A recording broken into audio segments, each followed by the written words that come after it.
Okay, so we have a calculations page. Not very exciting calculations. We did the count if for the numbers of A's, B's, C's, D's, and F's. We did the pretty much the same thing, passing, danger, failing on the progress report, and then we have the average grade for each one.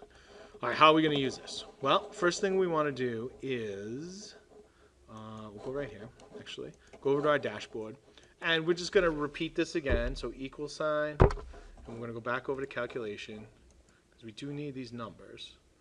All right, and we're going to close this, enter, and we'll drag this down.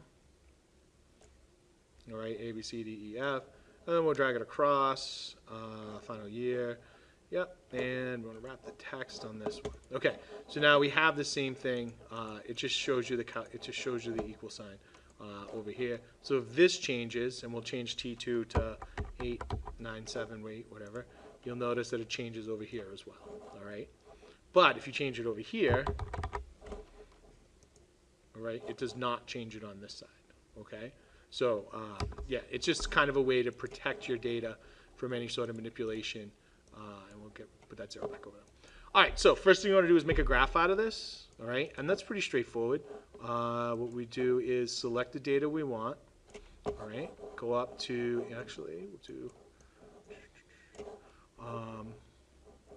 insert, and this would probably look better as a bar graph, all right, we'll throw the old bar graph in, and bar graph in there, and term 1 gives us our breakdown of